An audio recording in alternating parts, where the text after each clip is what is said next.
Hi everyone. I figured that since I'm in the kitchen today processing my apples, I would go ahead and make some buttermilk biscuits, since we will need some tomorrow to taste the apple butter. And this comes together really quick, so I figured I'd go ahead and do it while I am waiting for the apples to process. And the apple butter video is going to be a separate video, so the video doesn't get too long. So for this, we are going to start with 3 cups of flour. And since I have some white flour that I need to finish, that's what I'm using. And then going forward, I'll be milling my own flour. So we need 3 cups of flour. All right, that's 3 cups. And then we are going to need a cup of butter. Let me convert that. I believe that is 4 tablespoons of butter. Let me verify that. No, I was wrong. It is 8 tablespoons of butter. So let me get my knife. Okay, so that is 1, 2, 3, 4, 5, 6, 7, 8. And today I'm using the Kerrygold butter. You can use whatever butter you have or whatever your preference is. I guess I should move this aside for a minute. Let's cut into that butter. My hands are clean, so I should have picked up a better knife. I should first finish getting my dry ingredients in there before I put in the butter. Yeah, I'm not doing this in the correct order. So let me bring all my ingredients, start with the dry ingredients, and then we'll go from there. And another thing that I'm doing that's different, I had canned some milk a while back. And since I do not have any buttermilk, I'm just going to add some buttermilk powder into my milk. So I should go ahead and do that. So this is a 1.5 tablespoon measure. And I need 3 tablespoons of the buttermilk powder. I'm going to mix that with my milk. It's quite thick. And I did not do a video of canning the milk because it's not one of those approved recipes. Okay, so what I need to do first is mix just a little bit of the milk into the powder. I should probably be using the whisk to make this easier on myself. All right, much better. Much better, there's no clumps. And I need 1 cup of milk.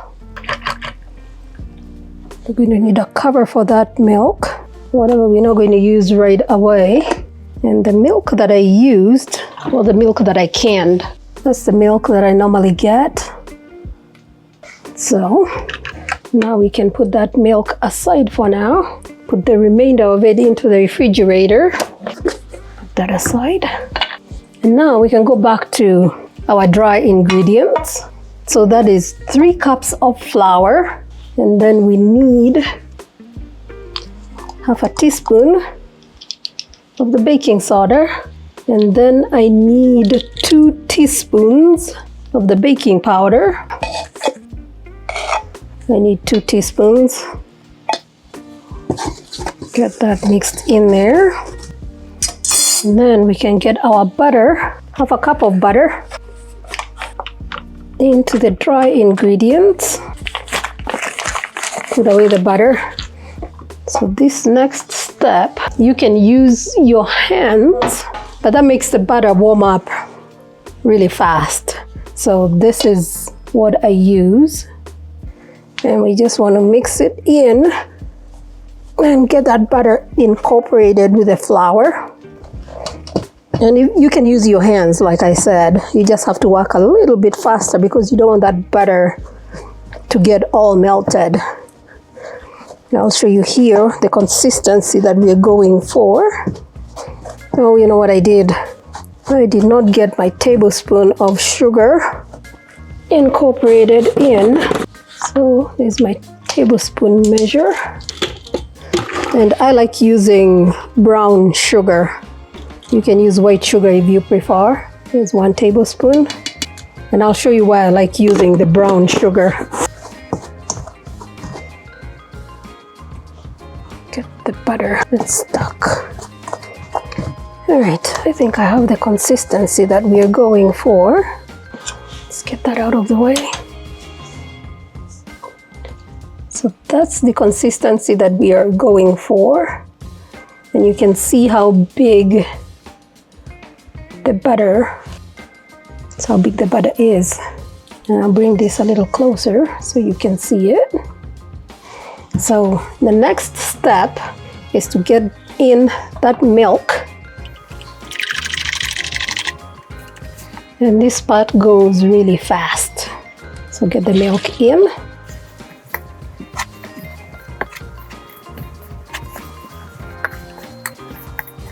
And we want the mixture to be crumbly. Once I have most of that milk mixed in, then I'll use my hands. And I avoid using my hands initially for the same reason I didn't want to mix the butter with my hands. I don't want it getting too soft. And as you can see, the mixture is still crumbly, and that is what we are looking for. So I'm going to get this out of the bowl. Get any excess flour. And now we can work the dough with our hands. And at this point, we don't want to overwork the dough. Get a little bit of flour. Get on my hands. And I like to make my biscuits in rectangles. This helps me not to touch the flour too much with my warm hands. So fold it into 3.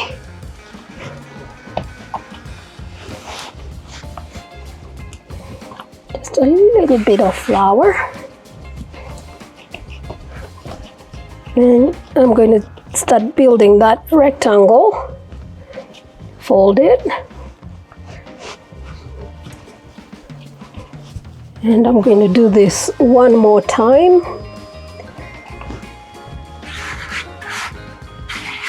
And now I'm going to form my final rectangle. And I like to make thick biscuits. And if you want to make round ones, then you can do that, but I find this easy, really easy to do. And I am looking for about an inch thick. Keep forming it back.